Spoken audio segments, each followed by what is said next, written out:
Hello, and welcome to Creative Catch Up, a podcast where three friends catch up and chat about running a creative business. Each episode, Mel, Natasha and Crixus will be diving into a topic that has come up in their own creative practice. We'll be sharing our experiences, both ups and downs, struggles and successes, and hopefully give some advice that will help you along the way. So join us for Season 3, Episode 7, as we chat about building an audience and marketing our work. In this chat, we also have a special guest contribution from Tom Ross.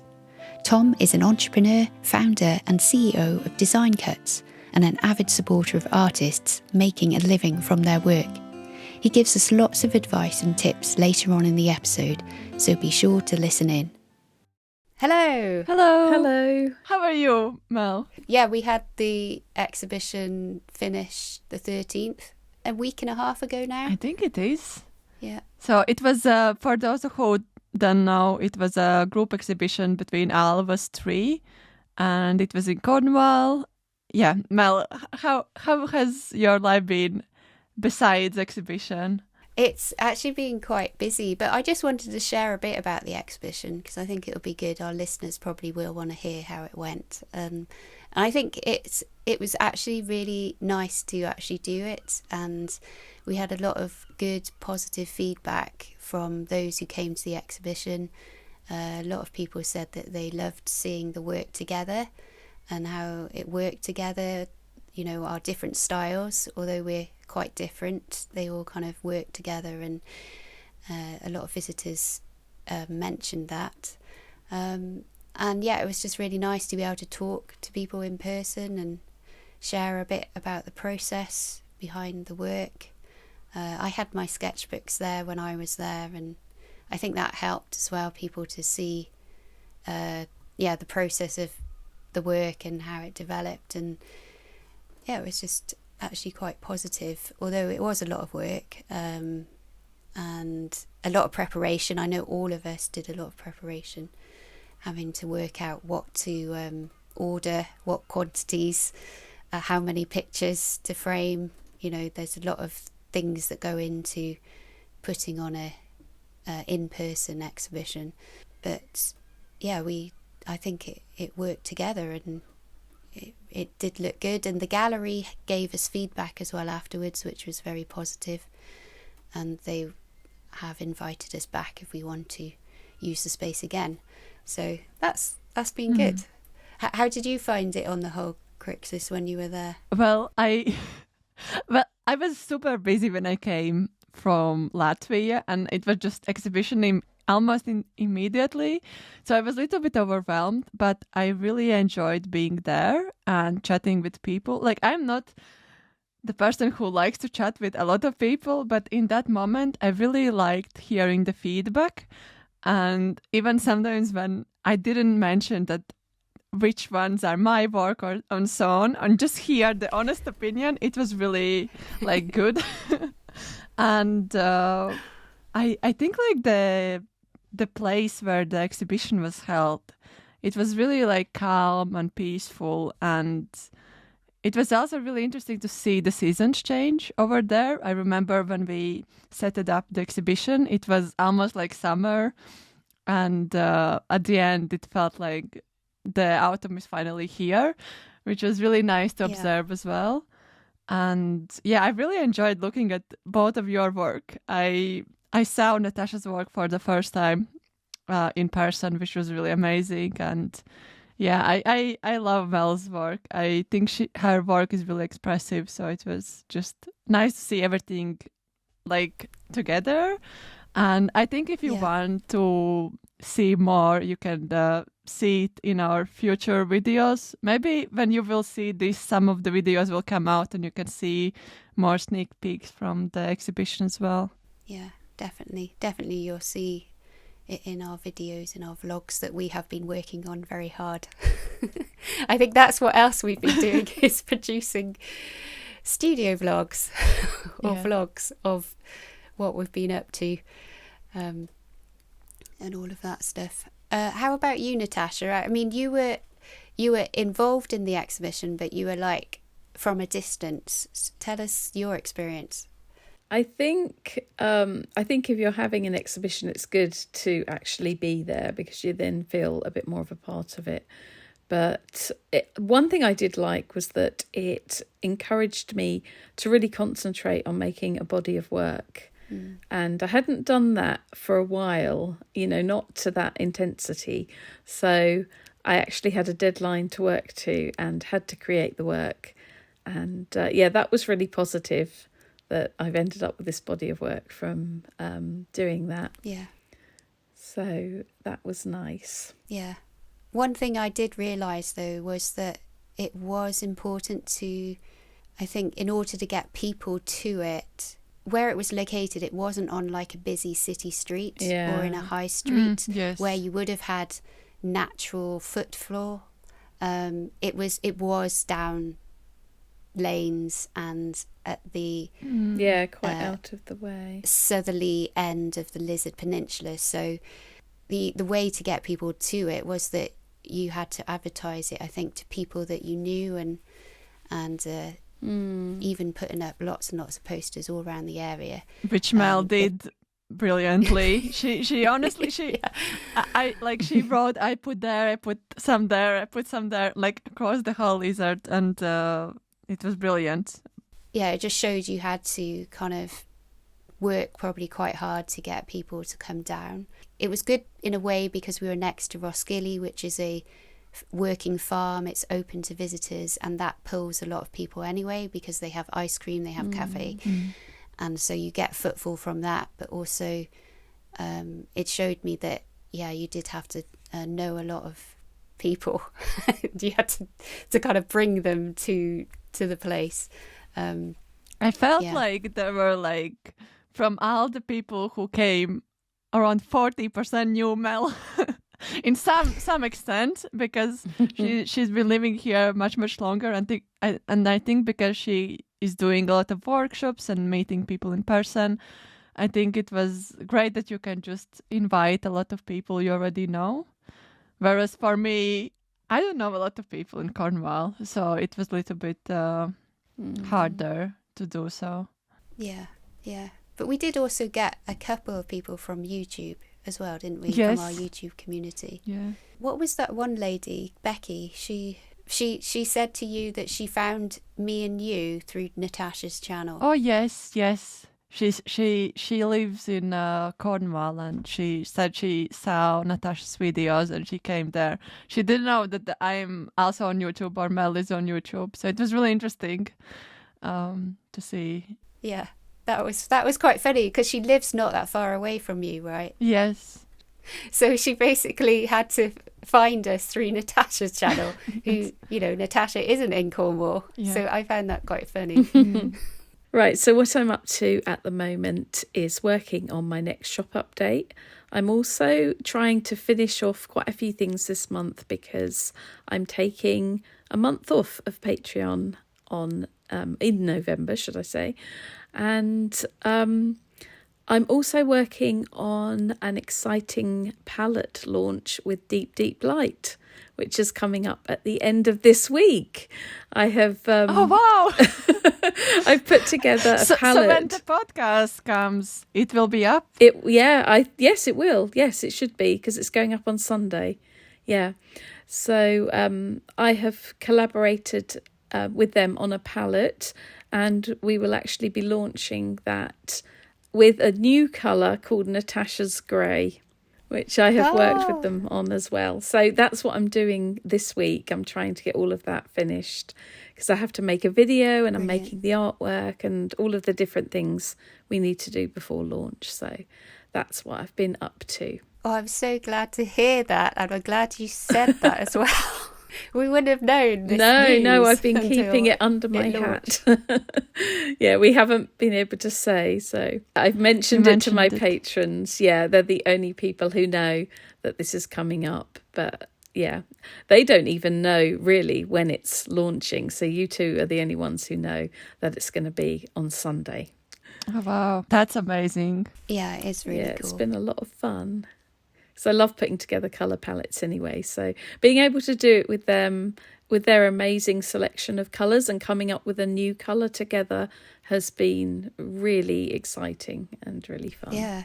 Have you done it all through email, or did you have to talk on Zoom or anything? No, we've done it all through email and Instagram messaging. And they've been like sending the colours and I test the colours and, doing it like that. So that's quite exciting, and I can't wait to actually launch that because it's been a few months in the planning. So it'd be fun to actually get that up and out there in the world. That actually ties in as well with marketing. It does as a well. bit, doesn't it? Yeah. We will link to the new palette as well down below. So in case if you are wondering, you can click the link. And I have a below. discount code, which we shall also add. Brilliant. Well, that is a marketing. Well, it is all marketing. Okay, how about you, Crixus? I am working on Calmtober. So this is the challenge I'm doing second year. And I'm hosting this challenge. And this month, it's a little bit sketchier stage than last year. I think because I was like doing a lot of things at the same time, I realized I don't have enough time to do them like super detailed. And I also working on the shop update, which will be in middle of November, which will be my first Christmas store update. Oh, brilliant. I'm so excited. Yeah. It's great that you're able to do that, yeah. Yeah, I have missed the Christmas store update, so I will have greetings cards with Christmas themes, and I will also have Calmtobers in there, which is super exciting. Third The one. the third one. Oh, great. So you'll have Yes. that. You'll have that ready. Yeah, I will have that ready, and it will be on 15. I think the date of the shop update is 15th of November, so yeah. Cool. And stickers as well, because everyone likes stickers. Yeah. Tell you what, the stickers were very popular at the exhibition, weren't they? Yeah. And they are my best sellers also on my shop, which is like, yeah, I think like a lot of people love stickers, myself included as well. And I think I'm like, when I have sticker, I just put it on sketchbook and just, you don't need anything else on like the cover. That's it. Yeah, I can see why they're so popular. Or like paint palette. And I've been doing also shop updating, although I don't really have a date. I just add things. Probably should have a date, but I've just been trying to get stuff up on my shop. I've also took some pictures of my framed originals, which I've had for the exhibition. I've sold a couple of them, but I've still got a lot left. So I'm going to be selling them online. Well, attempting to sell them online, offering them up, seeing if anyone wants them.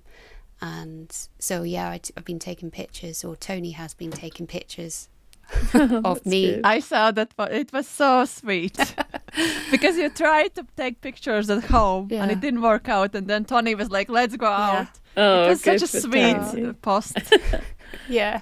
I was feeling very low at the end. I was like, I can't take the picture. So he was like, right, outside. So that was probably the best advice at that time. And then I've just been doing workshop prep because I've got another workshop next week. And just trying to catch up with orders as well. So it's been quite full on, really. But such is the life of an artist. It is. Yes. And particularly in the lead up to Christmas, this is probably going to be our busiest time, isn't it, really, in terms of sales and making sure that we have a presence, that people know where we are, where they can find our work. We will probably link our websites as well down below, in case if you're looking for some Christmas gifts. Yes, best time. Okay, let's dive into our subject, marketing. We're going to be chatting about building an audience and marketing your work. How do you sell your work? I wanted to start by just saying that I remember when I was in my 20s, early 20s, I knew another artist who is more established than me. And she said to me, you can be the best artist in the field, but if you don't know how to share your work, you won't succeed.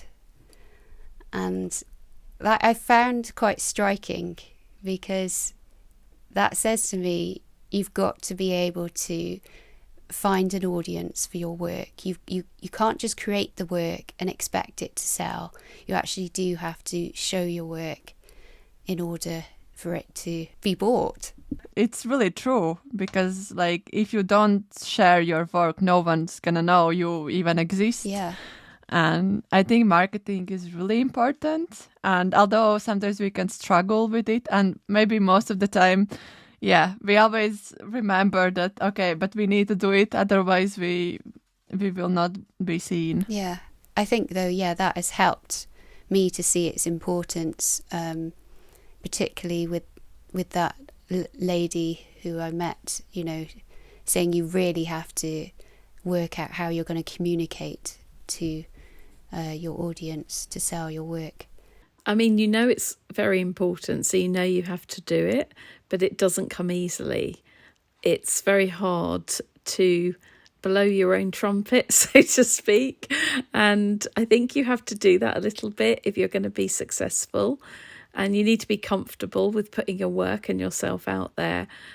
But there's always this balance between, I think sometimes you can come on a bit strong, or it can be a bit like a hard sell. And I think that turns people off. So it's very difficult trying to navigate that. It's a fine line, isn't it, between speaking up about your work, but not really pushing it in people's faces. Do you know what I mean? Yeah. Yeah. Yes.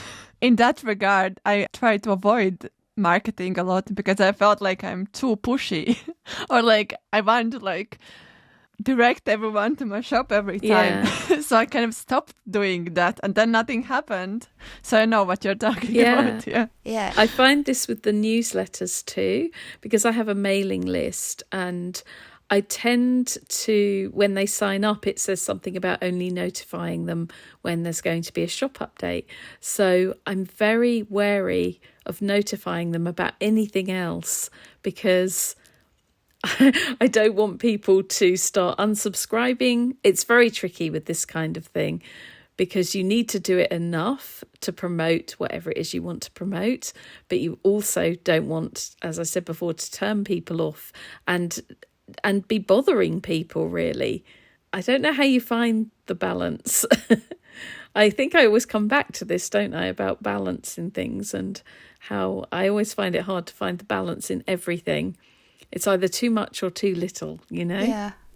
I think it's definitely comes to your approach, isn't it, and how you do it. I think a lot of us, when we think of marketing, we maybe think of the hard sell and just like kind of salespeople going, buy this, buy this, buy this. You know, it's just like hard. Yeah. But we've got to approach it in a completely different way, I think, and see it as just sharing our artist journey. And when you start thinking of it in that way, Yeah.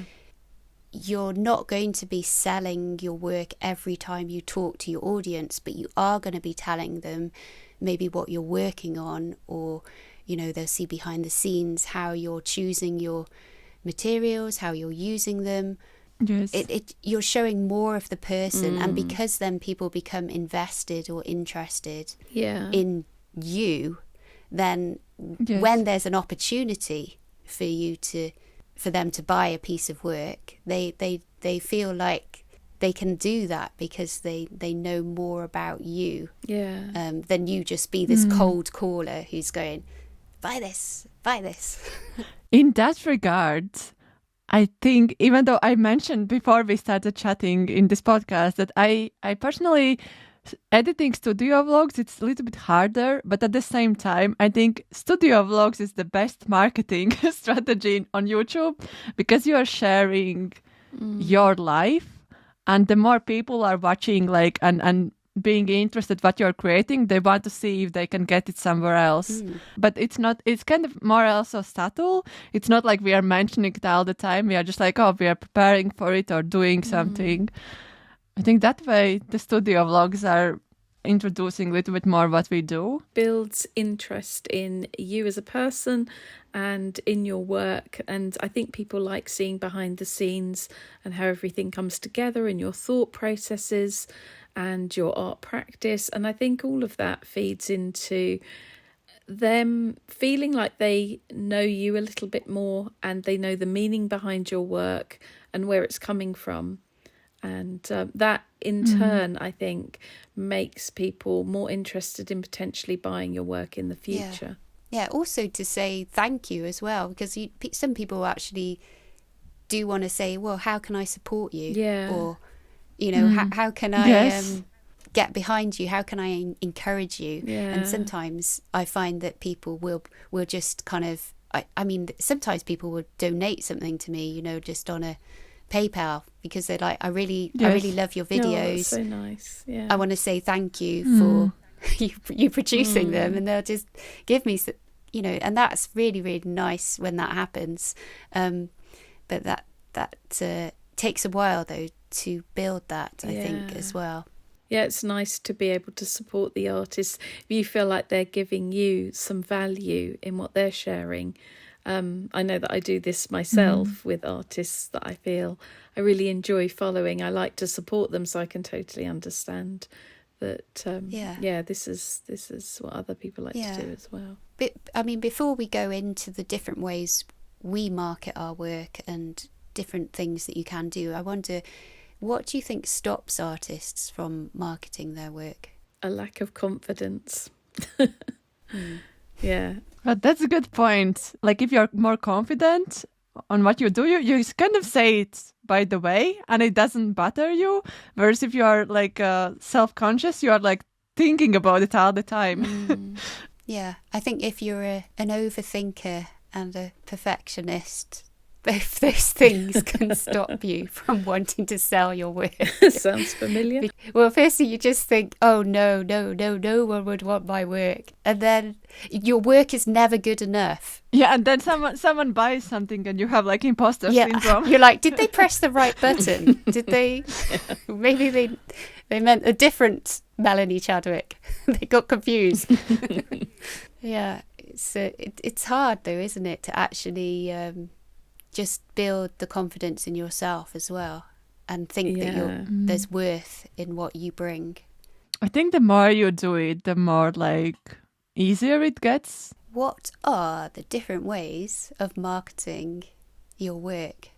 There are a lot of avenues, aren't there? A lot of different ways we can use. And a lot of them are free, although they may take a lot of time. Let's start with you. Okay. All right. Well, I think I probably would say YouTube is my biggest, well, the most amount of time I think over the years I've put into YouTube. I was trying to think before YouTube. I used to do a lot of craft fairs in person. If you've been listening for the podcast for a while, you'll know that I used to do a lot of screen printing. And so I would do craft fairs, you know, just maybe Facebook.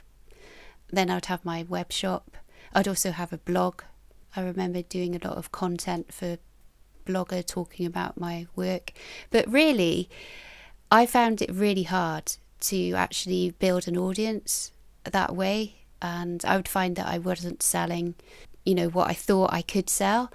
When I did do in-person craft fairs, I would make sales. So that kind of said to me, yes, I could sell pieces, but it was never on a scale which made me think I would be successful doing this. But it was not until I started YouTube and just like Crix, as you said, sharing studio vlogs. I think that was basically what I did in the beginning, was a lot of studio vlogs, and people just started to find me. And I'm saying that because sometimes you've just got to start these things. It's a good way to actually connect with people. And I think I'm seeing the fruit of that now after, 2017. So how long is that? 6 years? 6 years. Yeah.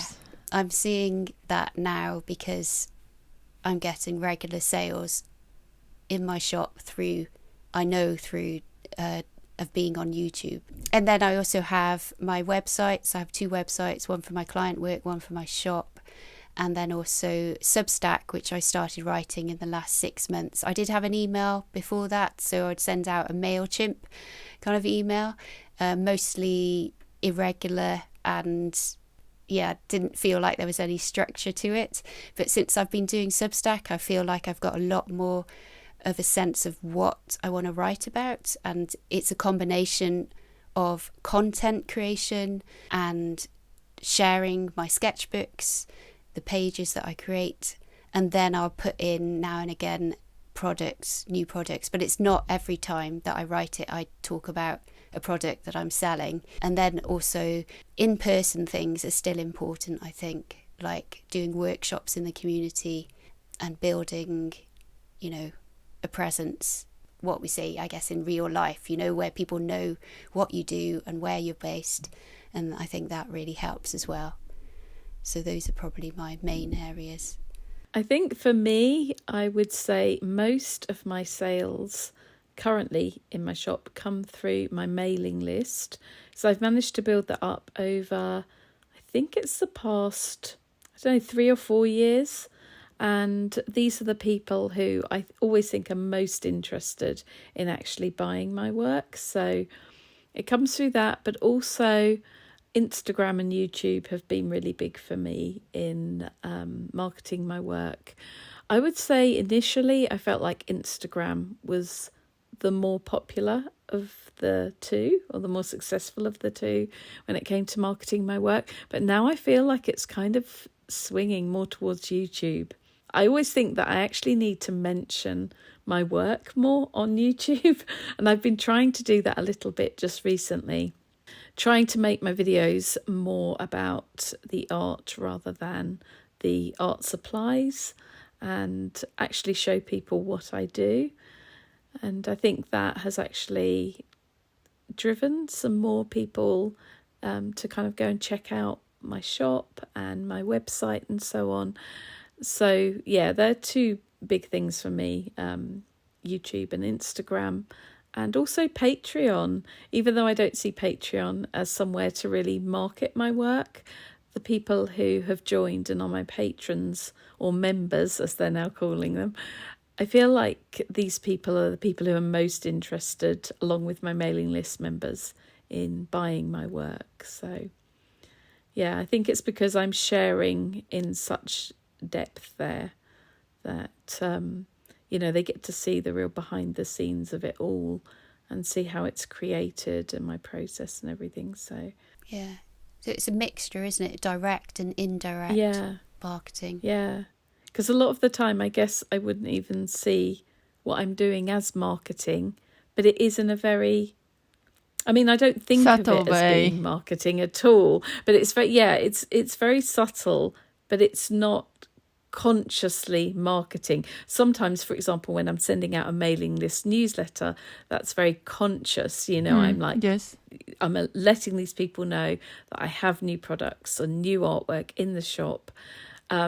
Whereas everything else is a little bit more, it's more just sharing, that then I suppose you could say it does bring that interest in people wanting to find out more about your work and then wanting to buy your work. So I wonder what the divide would be, though, in terms of what brings you more sales. I wonder, like with all of us, like what the percentage of the pie is. A lot of people, you don't know where they're coming from, really. Yeah. Names appear in your inbox on order forms and you don't know who these people are. And it would be interesting to know how they found you.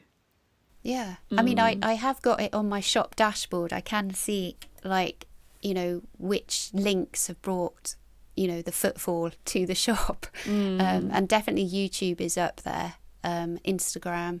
But a lot of it is also search engine, SEO, like through Google. So that is another form, isn't it, of marketing as well.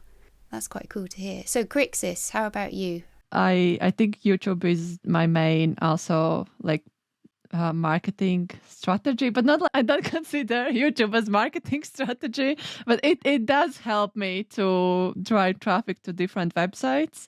And through YouTube, a lot of Patreons join because they watch my videos, and a lot of people buy my products because they watch my videos. So it is connected in a way.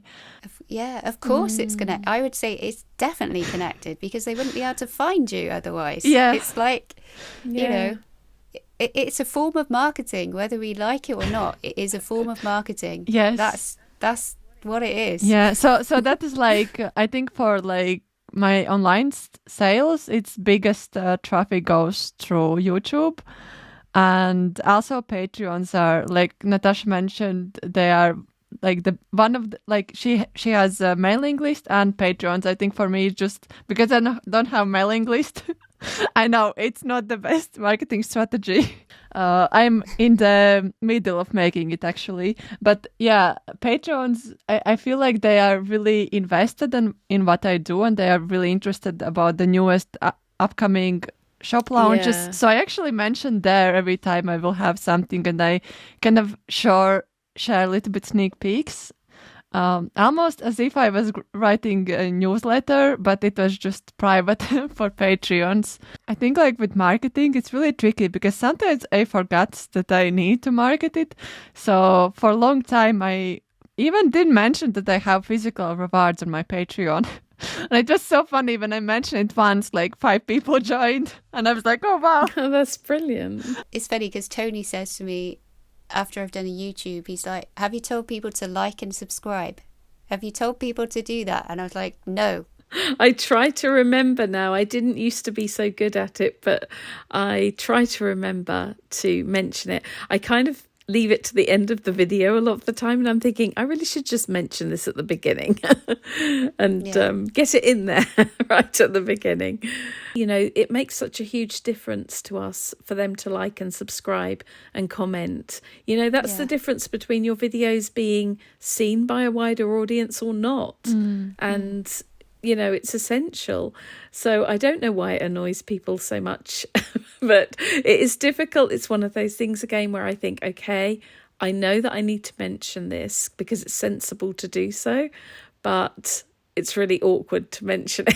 Yeah. Well, if you know they're watching to the end, they're definitely invested, aren't they? Which is why I think all of us at some point say, if you've watched to the end, please say the magic word in the comment section below. Oh, yeah. That's another thing that I mean to do.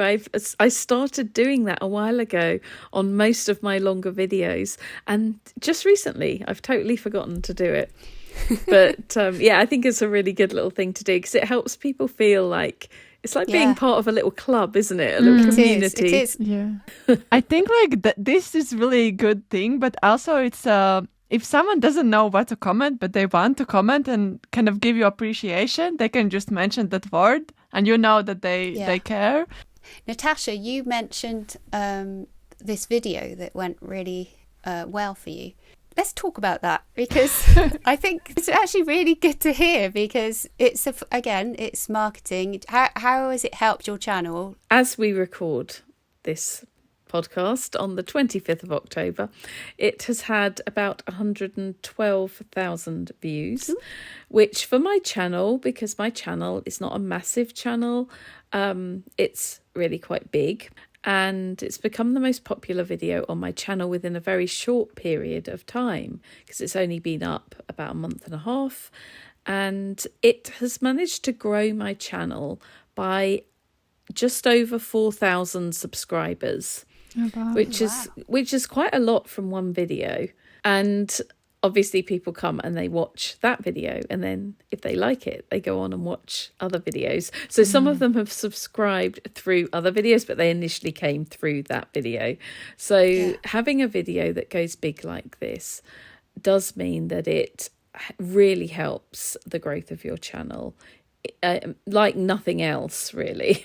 Nothing else can grow my channel like this. When you recorded that video, did you felt that it's going to be like, will it resonate with people and it will... No. No? Well, no. No, I say no. I didn't think it was going to be as popular as it is. I didn't make it thinking it was going to be a big video. I actually thought this is the way I want my channel to go. I want it to be more about my thoughts and feelings on being an artist, more about my process, more about the struggles I go through and how I overcome them. So maybe throw some tips in there about how I'm getting through certain struggles and problems I'm having with my work. So I wanted it to be something that had a bit more substance than some of the videos that I've made in the past, where people love the swatching and the art halls, and they're fun to do to a certain degree. But I was beginning to feel like once you've seen 10 or 20 of them, you know, they all get a bit samey, don't they? It all becomes a bit similar. So I wanted something with a bit more substance, and I want to show more of me as an artist rather than just the art supplies. So when I made this video, I was like, okay, this is something that I want to make. I don't think it's going to be super popular, but I want to make it because this is the direction I want my channel to go in. And it was a total surprise to me when, you know how when you have a video and it does really well from the beginning and it goes to number 1 on your little chart of your last 10 videos, and it does the fireworks. I was like, Dominic, I've got the fireworks.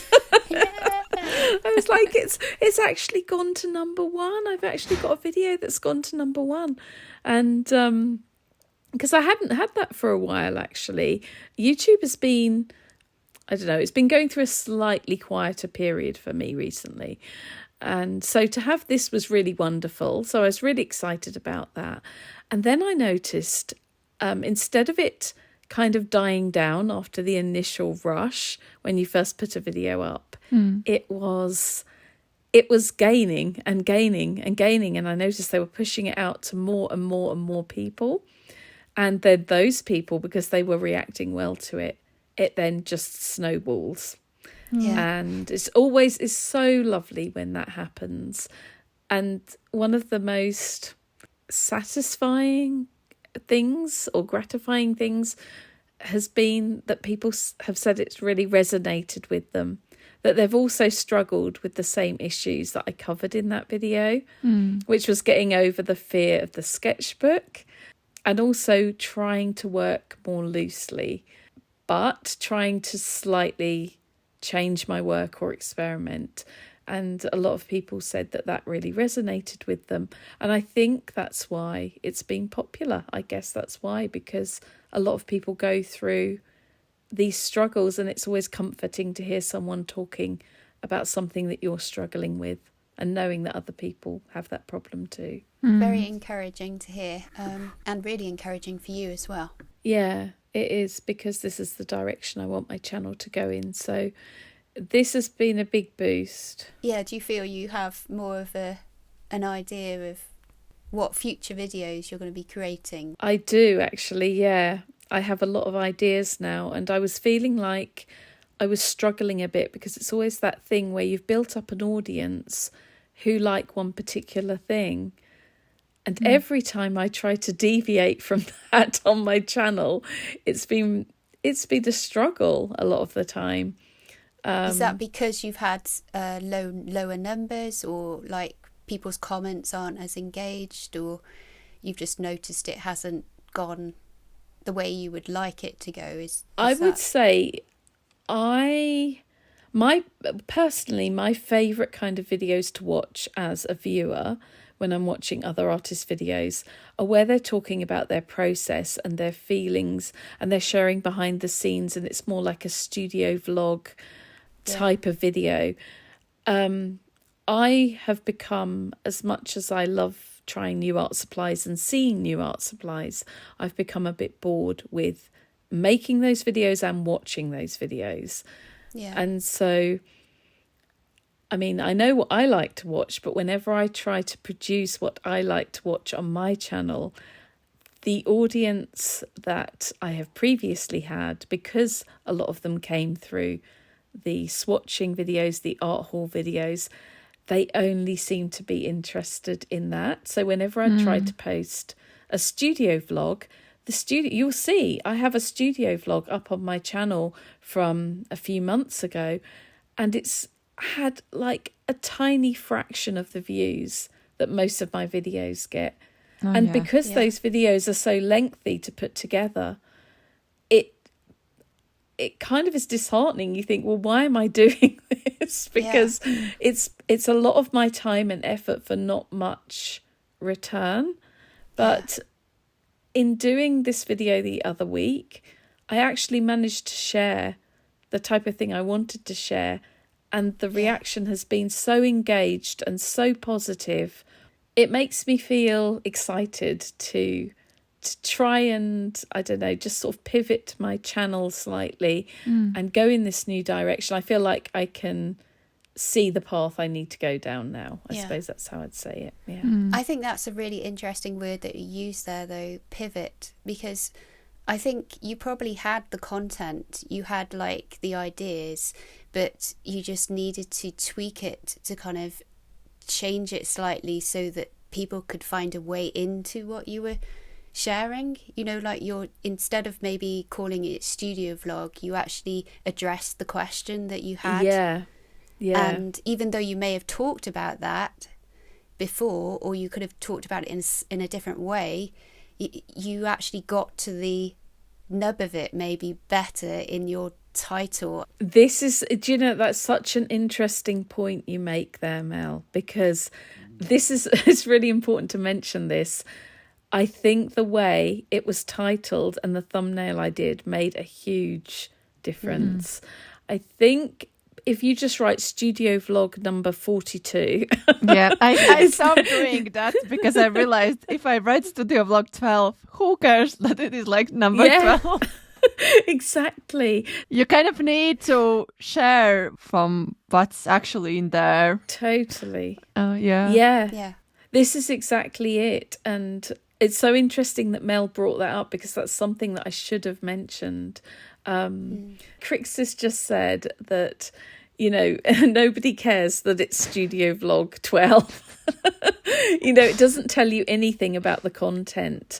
But if you title it in the way that you're addressing some kind of issue that a lot of artists go through, or you've found a great tip to share or something like that, I think that's far more intriguing to people. It's like they look at that and they're like, oh, wow, I want to see where this is going to go. You know, I want to see how she tackles this. And so this is another thing that I'm going to do, is not consciously label things as studio. They will be like studio vlogs, but they won't be called studio vlogs. Yeah. I just think it's something you can apply to all different other avenues of marketing as well. I think a lot of people do have the content and they know what they're talking about, but it's like almost trying to make sure that you label it in a way for people to actually be able to engage with it. So even you taking snippets of what you talked about on YouTube and putting it into a reel, and just, you know, just a 30-second talking the main points, that would probably really engage your audience again. Being able to reuse the content, so it's not always having to create new, but this actually is also a good point. Frame it in a way that is sharing relevant stuff that people want to engage with. I think you really have to be real, and I think you have to be honest about the struggles you have. What I noticed that people were saying about this video was often, I come on YouTube and I see all of these perfect sketchbooks and it makes me feel really inadequate, and it's such a relief to see someone talking about the difficulties of all of this and tackling it and finding a way through, moving from being an artist who really just works on finished pieces and hardly ever uses a sketchbook to really integrating it into my art practice and it becoming a really valuable tool for me. But it's been such a difficult journey to to allow myself to use a sketchbook as a sketchbook should be used. All of us maybe use a sketchbook in a different way then, and I think that's the important thing, that we realise what is our not unique selling point, but what something like that. How do we use our sketchbook, or what is our process, and then inviting people in to see that and how we use it.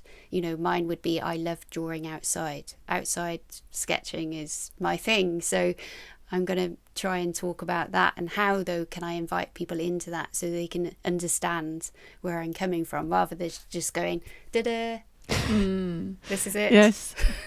Yeah. It was actually really good though to spend a bit of time actually talking to you, Natasha, about that, because I think it brought up a number of things that we can apply to all of our kind of marketing things that we do.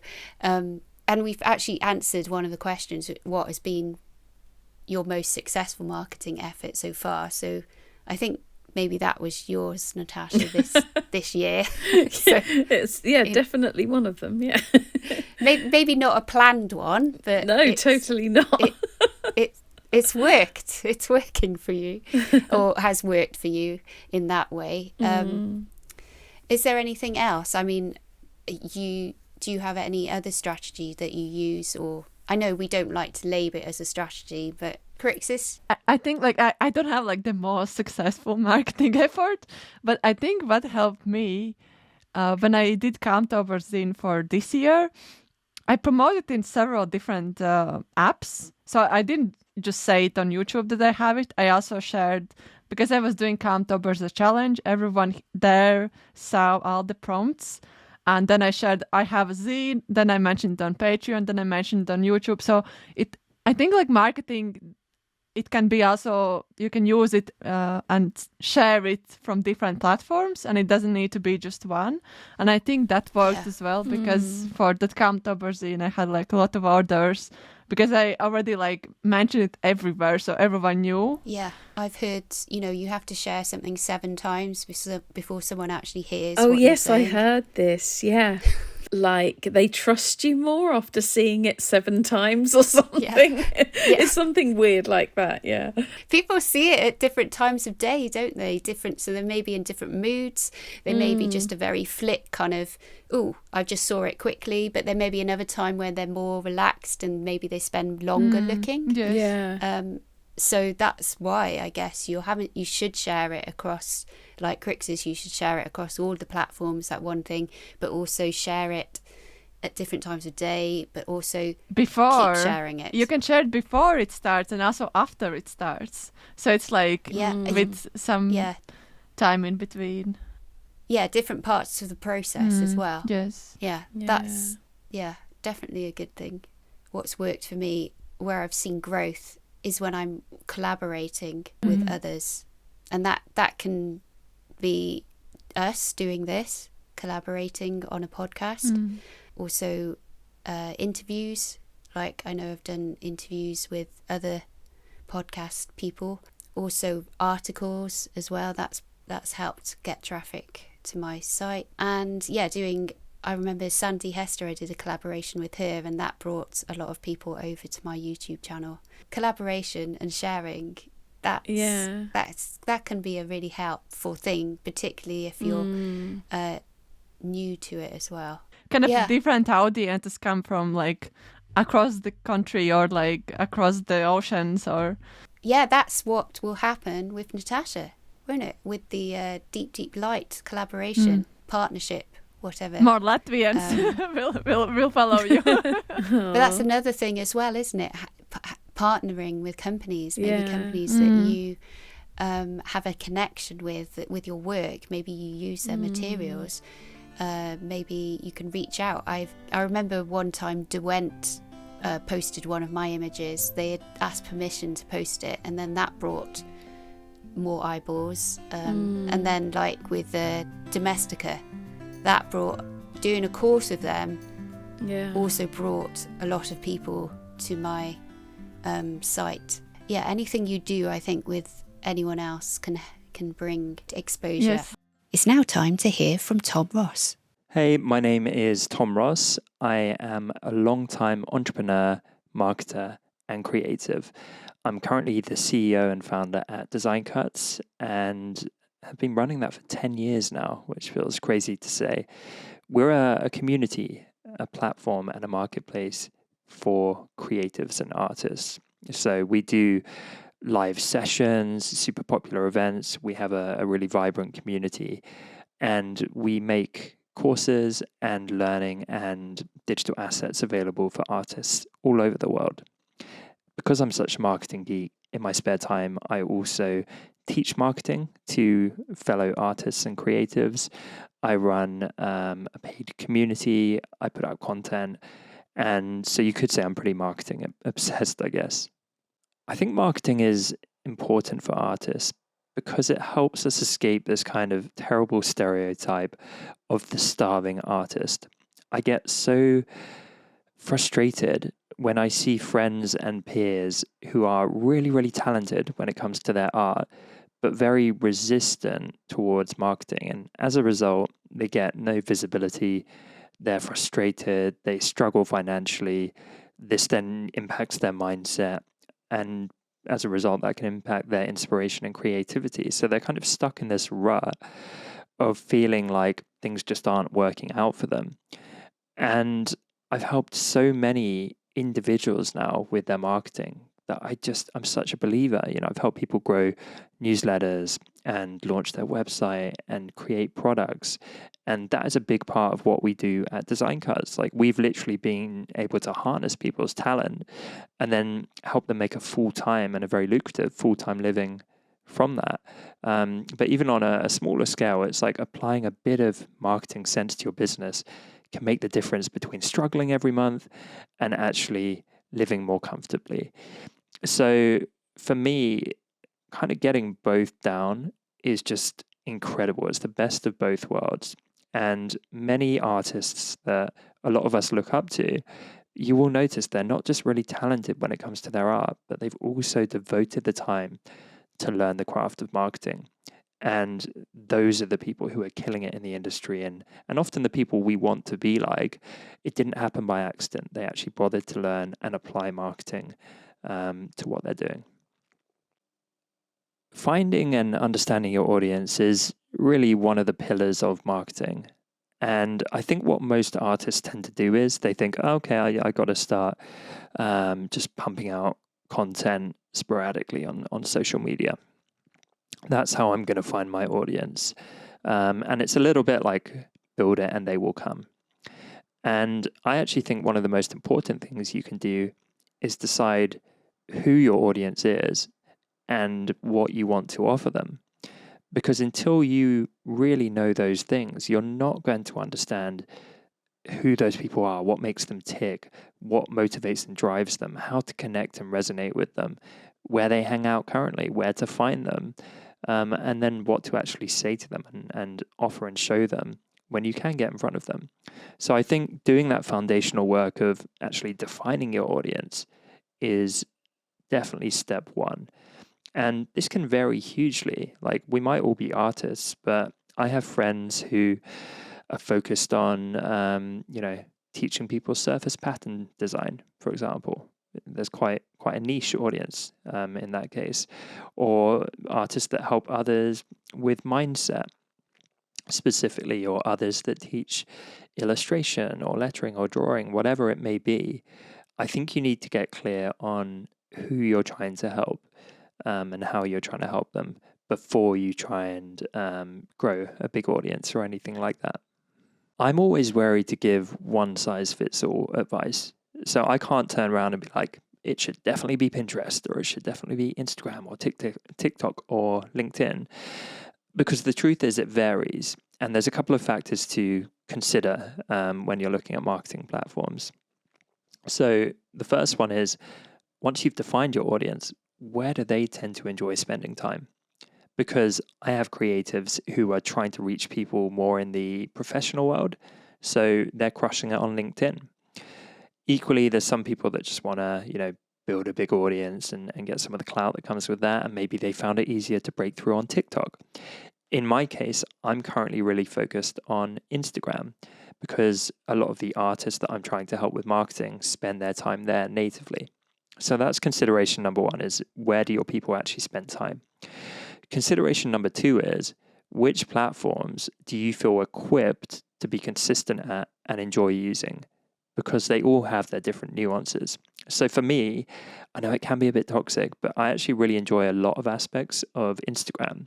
I find it quite easy to get creative on that platform, to create fun content. Like I've got a broadcast channel now that's been a lot of fun. I enjoy creating on that platform for the most part. I struggle on X, the now horrible version of Twitter, because my audience don't really spend time there, first of all. It's not huge with artists for obvious reasons. But also, I've never really got much traction. I've never really enjoyed the platform. It doesn't do it for me. And so I think being cognizant of those two things will help you to choose which platforms to invest in. And obviously, I'm just talking about social media here, but I absolutely am an advocate for building an email list, growing a newsletter. So I use ConvertKit for that myself. But yeah, I would think beyond just social media as a creative. You should have a website. You should ideally be building a newsletter. You should be, tracking leads into your business and things of that nature. But yeah, in terms of social, that would be my advice. I think the biggest, I don't know if it's a character trait, but certainly skill right now, is storytelling. I don't think it's actually enough to simply share your work. The content and the artists that I see really popping right now do a great job sharing their story. So there is a artist and craftswoman that I follow who makes really, really beautiful artistic chopping boards. And she doesn't just post a static picture of a chopping board that she makes. She shares her story of building this business in reels. So you can see the ups and downs. You get to know her personality. You can see the process that she puts into working so hard to create these. You can see the passion behind the pieces she creates. You can see what she aspires to reach. And, she's trying to fulfill her dream as a creative. And that's ultimately what her followers, including me, buy into. And so I guess in terms of character traits, it's having the ability and the confidence to put yourself out there. And I can tell as I say this, because I hear this from creatives all the time, they get very uncomfortable. It's like, I don't want to share my face. I don't feel comfortable putting myself out there. I just want to hide behind my work. And I think in the age we're living in, it really is one of the best traits if you can manage to put yourself out there. And I have deep, deep empathy because I know that is a difficult and scary thing to do. And it absolutely was for me too. I was the kid growing up. I couldn't do public speaking. I couldn't put myself out there. Like literally, I would swear, my hands would shake, my voice would stutter. And I got over this simply through practice. So I started putting out a video every day on Instagram called Daily Tom.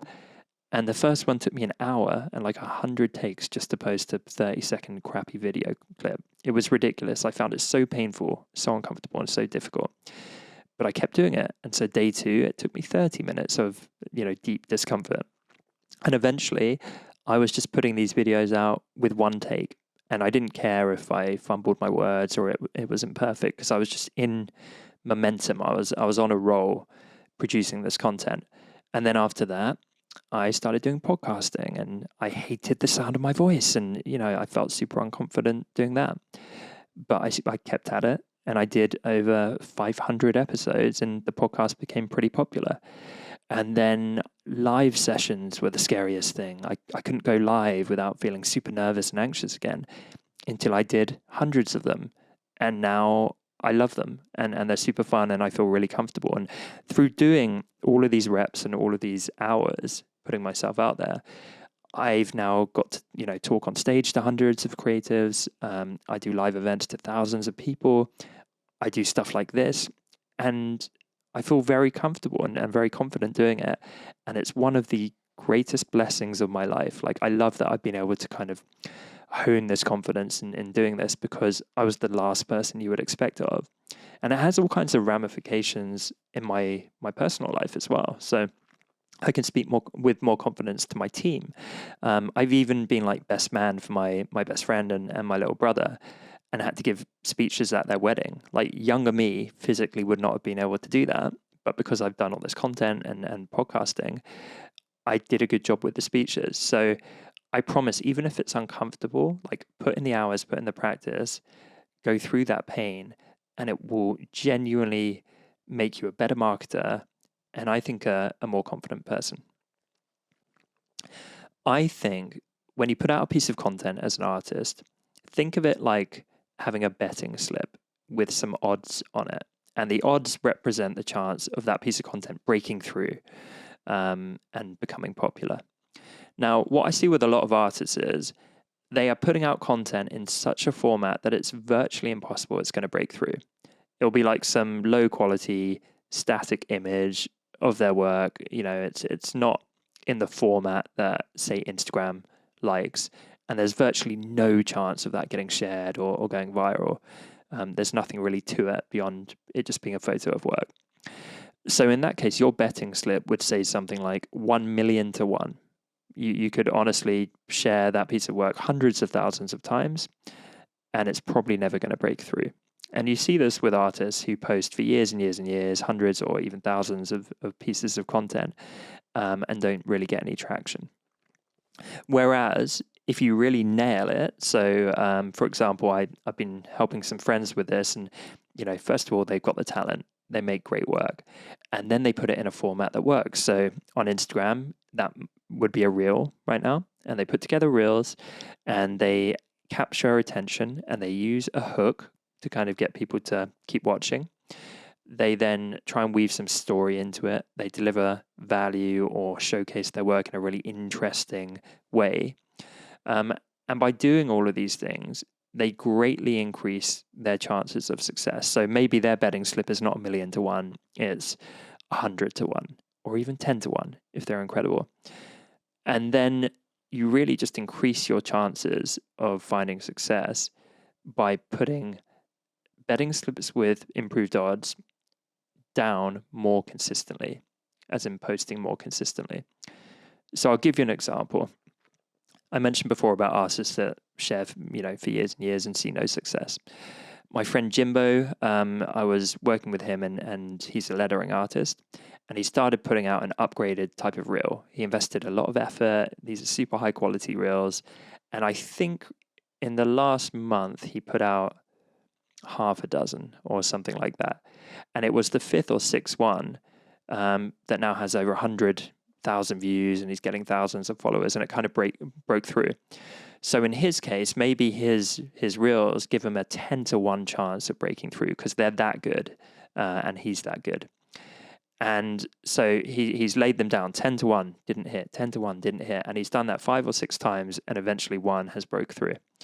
Similar thing, my friend Claudia Riveros, she's been pushing her YouTube, and on her second video she put out in this new format, it broke through, and it's got like 20,000 views, I think. She picked up a couple of thousand subscribers, and that was the one that started getting her some momentum. But the video is unbelievably good. It's so impressive. It's so good. It's so engaging. It's such great content. Maybe her odds on that were 5 to 1. But maybe what you're doing right now, maybe you're putting out 1 million to 1 content, and you're not giving yourself a shot. So learning those aspects of storytelling and what works on the platform will improve your odds, and then putting out content consistently and regularly will also improve your odds of breaking through. But there's no set time frame. I actually think if you can find creative ways to get a popular trend that's familiar to people and is proven to elicit high engagement and grab attention and have high retention, you might as well use it, but then adapt it, because you don't want to be a carbon copy. So can you take a trend that's familiar and put your unique spin on it, or you use that trend to show your work off in a creative way? So right now, something that is very popular is like the reveal on Instagram. And yeah, it's kind of played out, but it works. It genuinely works. So, you're holding up a canvas, showing the back of it. You have some kind of hook or something like that. Ideally, weave story into it as well. So it could be like, I'm a 17-year-old artist trying to make it, and this painting took me 100 hours. And by putting that at the start, people are seeing the back of the canvas and thinking, oh, wow, like this is a kid. I'm buying into his story. I want him to make it. He clearly looks passionate. He's covered in paint in a messy studio. And wow, 100 hours. I'm super curious what this painting is going to look like. And so you've kind of hooked the attention and you've got them to buy into some kind of story. Then when you reveal it, obviously the work has to be legitimately really impressive and good. And if it makes them go, wow, that's amazing, well then, that is something they're much more likely to engage with and like and leave a comment and try and support, in this case, this 17-year-old kid trying to make it. So I think storytelling, grabbing attention, leveraging, common trends such as reveals is really smart at the minute. And even if you don't go viral or break through, by doing the stuff that works, you will improve your baseline. So recently, one of my followers had been sharing reels. So it's like, good. Okay, you're using reels, not static images. That's great. And they were getting like 300 or 400 views or something like that. And then I said, okay, why don't you do a reveal? And they did it. And I think they got like 1,200 views. So is that crazy success? No, but it was 3-4 times better than anything they've been sharing before, just because they kind of tweaked how they were sharing their work.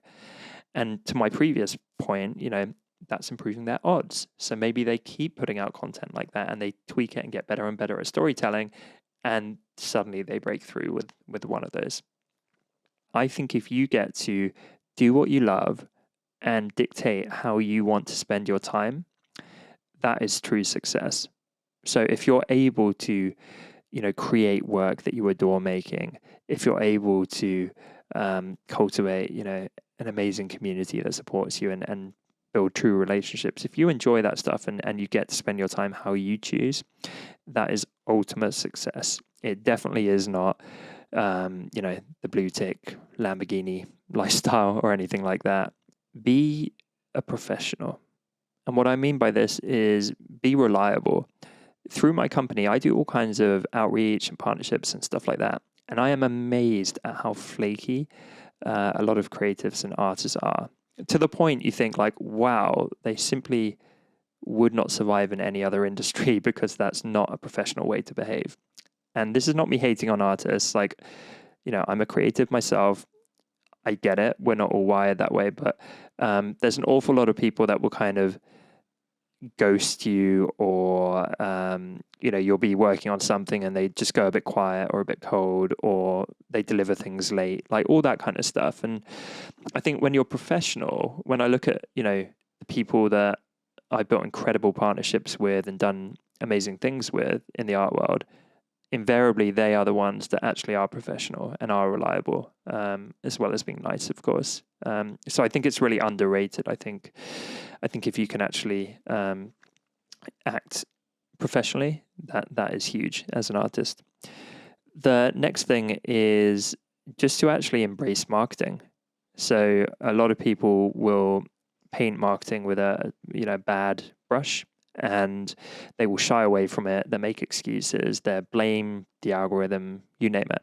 And instead of that, it's like try and act a little bit more willing to give marketing a shot. And, like any skill, like painting, like drawing, work on it, practice, be consistent, get better over time. And I promise by doing that, it is just such an incredible skill set to layer on top of what you produce as an artist. And my final tip would be try and actually show the real, authentic you. So many artists that I look up to, in fact, I think every single top artist that I look up to, I feel like I know them to some extent. They are not completely hiding behind their work. They are also putting themselves out there. So I feel like I know their personality. That could be that they're going to events and conferences. It could be that they're going live. It could be that they're sharing their story. They are sharing vulnerabilities. They're sharing aspects of their life. But I think we buy into the artist just as much, if not more so, than the art. So don't hide away forever. Try and start practicing putting yourself out there. Thanks so much, Tom, for all your advice you've given us there. Now back to the chat with myself, Natasha and Crixus. I'm finding that having a really supportive and creative and encouraging community around it then in turn inspires me to create more and to share more. Yes. We can't deny that if something is successful, of course, it in turn encourages us to create more, and we're able to sustain ourselves as artists. Yes. And then we can give more back as well. So it benefits everyone. Yes. It's like beneficial on so many different fronts, isn't it? So more art challenges will come. I think they should. I think they're brilliant. I love watching what you're creating for it, and I wish that I could take part. Maybe I will be able to in the future. At first, when you start marketing, you're probably not going to be marketing to very many people because you're going to have quite a small following. So it's going to take a while for it to actually reap some rewards, so to speak. It doesn't happen overnight. Or like if it does, you need to continue doing what you do to be consistent, because otherwise you can't keep it up with that kind of sudden success. But if it does happen overnight, it's also doesn't tell you anything about what worked, because you probably don't know what worked really, and so it's probably not helpful if it's overnight, because it'd be very hard to know, well, what is it? Yeah. Mistakes are great because you can learn from them. From success is a little bit hard. Like it's also, you can learn from success, but I think from mistakes you learn a little bit more. But if success comes very quickly, it's very overwhelming as well. And you may not be ready for maybe all of the orders, suddenly, say if you opened a shop and instead of like all of us, I'm sure that we all started off with getting like one order here and there and then a couple of orders. And then sometimes we get like moments where we're having, say we do a shop update now, we'll get quite a few orders. But you imagine if you launched your shop and then suddenly overnight you had 200 orders and you wouldn't know how to handle it, would you? Well, so, you would think everything. Life is great. Popping open the champagne. Well, this is the thing. If you peak too early, then, where do you go from there? Exactly. I quite like this kind of slow growth where it gets a little bit more and a little bit more, rather than everything happening immediately and then maybe it's downhill from there sometimes. So it's good to do it slowly. Okay, on that note, I think we've answered a lot of questions, as in, that have come up for marketing. We have one more question though, the listener question, chosen by me. It's from an anonymous, but I thought it was relevant to our discussion. My biggest fear with starting a mailing list or YouTube channel is that I won't be able to keep it up. How do you manage consistency? I have many unfinished projects and I want to build a consistent side income, but I also work full time and my brain likes new, exciting things. There must be a way. It's tricky because if you're working full time, YouTube and full time, it's really tricky. I think rather than you don't need to have weekly upload schedule because then you will just burn out. I think I would do it once a month maybe, like for videos, because I actually know that it works for some people. They can just have one video a month and they're really good on YouTube. Maybe start with a mailing list or writing something like a blog or a Substack. Maybe start just sharing your journey in a format that you can do, writing your thoughts down. I think that would be probably a good way to start. And then with Substack, I guess I'm saying that because you can be found that way, rather than if you're doing it in a newsletter and you haven't got anyone to send it out to, then maybe start where you can be found and direct people to that. But yes, I know what you mean. There's a lot of excitement in starting a new project, but there is discipline that has to come with keeping going and seeing a project through to the end. So maybe just start with a small project that you think is manageable and is doable, and that you can see through to the end. I think that would be probably the first thing that would be important to do, and maybe just document that project in how you're doing it, and just have that as have a goal, and maybe say I'm going to do that in 3 months, and try to see it through to the end. Well, I think like it's good also, to start with shorter formats, because I think YouTube is like a big thing. It takes a lot of time. Yeah, you need to be realistic about what you can do on YouTube, because even making one video, it's a huge time suck. Like at some point, if you have 500 followers on YouTube, you can start using community tab. So there you can just update also with some news or like what you're working on. So even if you don't have video, you have like information a little bit more. Yeah, the community tab is a great little feature that some people don't even know about on YouTube. You know, if you disappear for a while, it's a good way of checking in with your community and just saying, I'm still here. Yeah. It's all okay. Thanks so much for listening and tuning into our latest episode. And special thanks to Tom for taking the time to share with us his marketing knowledge.